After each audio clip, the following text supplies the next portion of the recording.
Pirates of the Caribbean has reopened, and besides the pure joy of getting to ride this legendary attraction once more, many guests are also wondering what, if any, changes were made to the ride. We know about the trees and the queue outside, but has anything been updated on the ride itself? Yes. Yes, it has, and we're going to talk about that next on Fresh Baked.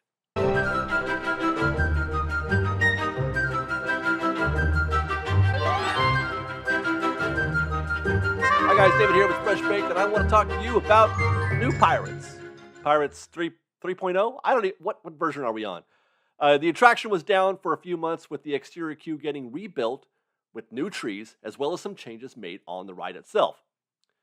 Some were technical, updating the flume system and adding an additional, guest-facing camera, as I'm told.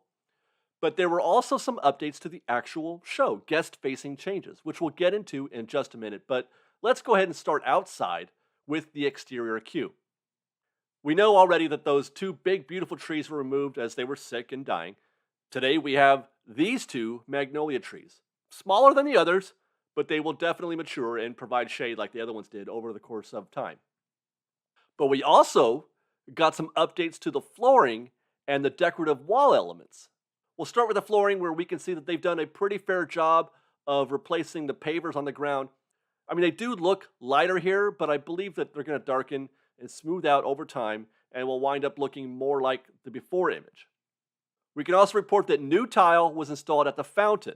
The fountain is still there. A lot of folks were wondering about that. The fountain is still there, and it looks to be in about the same condition as it was before. They did not refresh the fountain specifically, but where there used to be plain, square, red-colored tiles, like brick red, there are now new tiles that appear to be a similar shade of orange to the overall surrounding facade and other wall elements.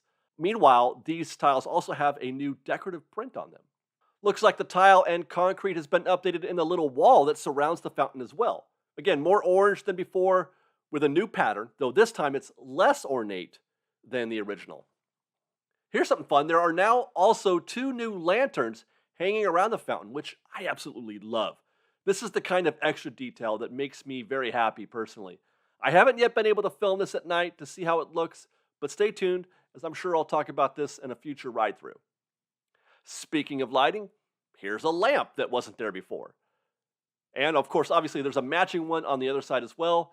Again, a lovely little update to the exterior queue. But for now, let's move inside next, where I wasn't able to spot any obvious changes in the indoor queue. Though I must admit, I was I was too excited to be on the ride and to be in the queue to have I hadn't yet started paying any real attention. But everything did look about as it was before.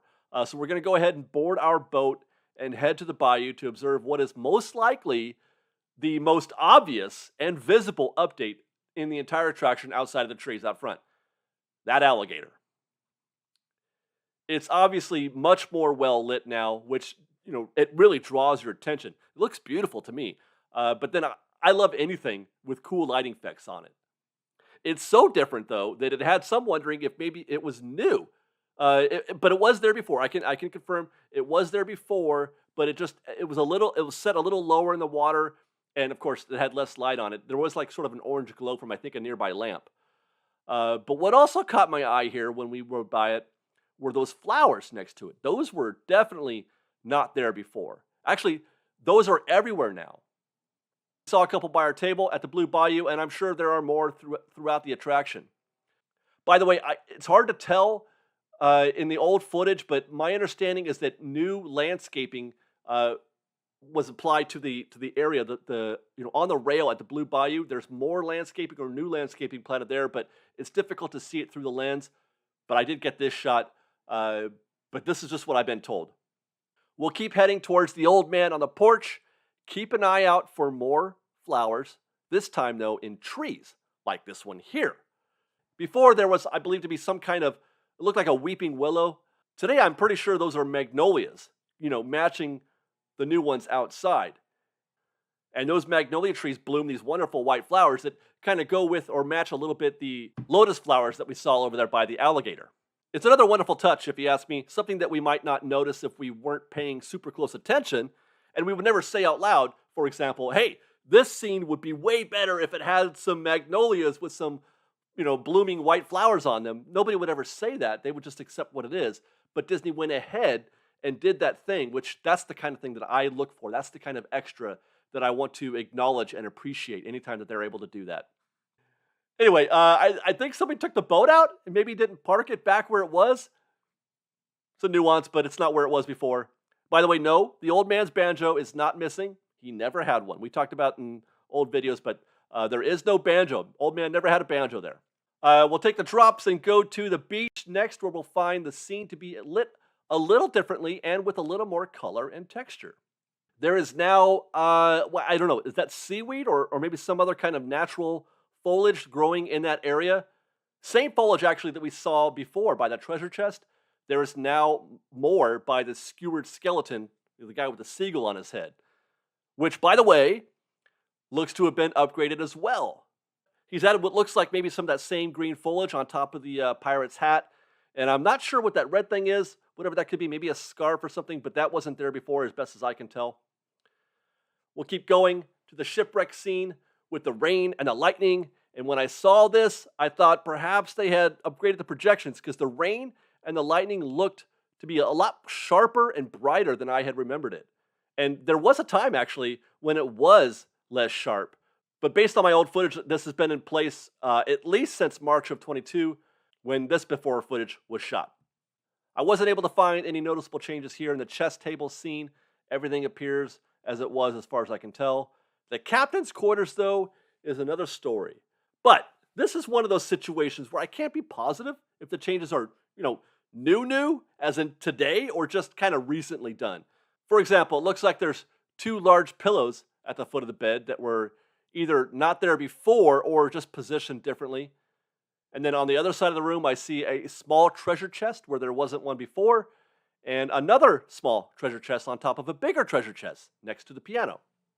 And there's probably another dozen things like this that could be spotted throughout the scene if you were to look at it very carefully. And probably this scene as well, but they're not really a big deal show-wise. It's just moving things around, maybe not even intentionally. But I couldn't find anything obvious that was meant to be, hey, look at this.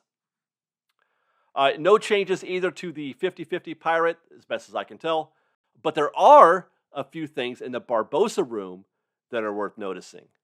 First thing you notice is the music change.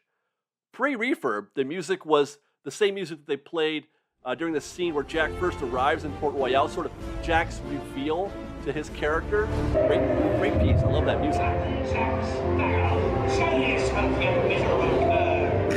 But now it's more of a generic kind of action type score, though it does sound very Hans Zimmer. Well, actually, the music from the first movie that it replaced isn't Hans Zimmer, but you get what I'm saying. We all kind of just associate pirates with Hans Zimmer now. Anyway, I'm not sure why it's changed, but it has. Second, some have reported there being no fog, or at least less fog in this room. It's hard to tell for me through the lens, but I can't say that it's incorrect. It could be the case. When you look at the waterline around the boat, it is, I think, noticeable that there was fog there and that there isn't any now. What does look very new here, and really cool though, and I didn't notice this until I looked in the footage in post, is the clouds and the moonlight being projected on that rear wall back there. That does not appear in our March 2022 footage. And I have to say, that might be my favorite effect, my favorite addition to this attraction, because it definitely, it reminds me of the night scene, the night shots when they first arrive at Port, or when Barbosa's pirates arrive at Port Royale and take over the city. It reminds me of the moonlight being revealed. It looks great. I love it. Okay, then across the way from Barbosa, there was, or should be, a guy in one of those Spanish conquistador-style helmets. Now, this might be one of those situations where it's possible he's not gone, but maybe just not ready for show on this day. I say that because there's no reason to take him out of the scene. It's not like the scene is better without him. And he didn't really move a whole bunch, I don't think, so it's not like it could have broke down as an animatronic. I don't know. We're going to pay attention to that later and see, but on this day, I did not see him. We'll go to the next scene where Carlos and his wife appear to be in order. Same script, same everything. So too does Jack. Liz thinks that the costuming has been updated, not just here, but elsewhere throughout the attraction, that the costuming has been updated or made new again. Hard for me to say personally. I didn't really notice any obvious changes or upgrades, but you guys can tell me in the comments below. Meanwhile, over with Red and the Auctioneer, this is a really interesting case where for some, there appeared to be a new pirate added to the scene. This guy. And he is new-ish.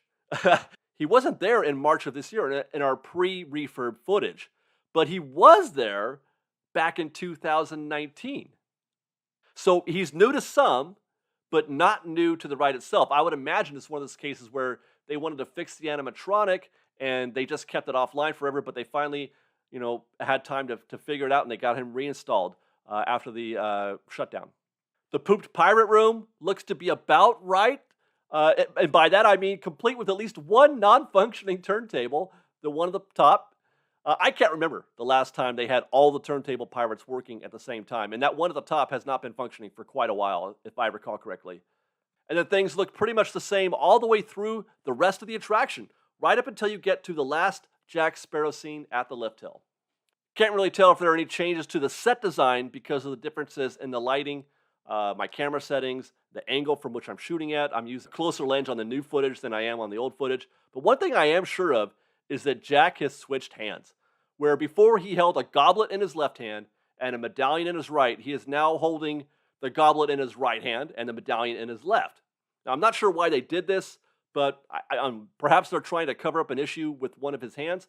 Switching things may make an issue less visible to the guest, I'm wondering. Because that does, I don't think you could just switch them out. I think it changes the way the animatronic works, but what do I know? I've never noticed anything myself in terms of there's something being wrong with his hands. I always felt like he had kind of a spaced out look in his eyes, the actual animatronic in his eyes, but putting a goblet in his right hand certainly wouldn't do anything about that. Oh, and then back to the lighting. This does appear to be a purposeful change from a warm yellow to a cooler blue in the new lighting with less light in the background and with more focused light on Jack. Also, not sure why this was necessary or if I even prefer one over the other, but there you are. And that's it, guys. Up the lift hill and back to Lafitte's Landing we go. I hope you enjoyed. That was a lot more. I found a lot more than I was expecting to find. I wasn't expecting to find very much at all. I was just told maybe some lighting effects had changed, but there's some actual show elements here that are different from before and very interesting. I think it's a good, solid, positive update to the attraction. They made it better without taking any focus away from what makes the ride good to begin with, which is exactly the way they should do it. Nothing too obvious or out of line. I think it's a great update. Hopefully they get the boat thing worked out. It broke down 12 times on opening day. I'm sure they'll get that worked out. But yeah, I'm pleased with this very much. Share your thoughts about these or any other changes in the comments below. Otherwise, follow us on Instagram at _FreshBaked, on Twitter at FreshBakedDisney, that's fresh with no E, and on TikTok at FreshBakedDisney. If you like our show and want to show your support, please do consider joining our Patreon campaign at patreon.com/freshbaked. Otherwise, thanks again for watching, everybody. We love you very much. Be safe out there. Be kind to one another. And fresh baked.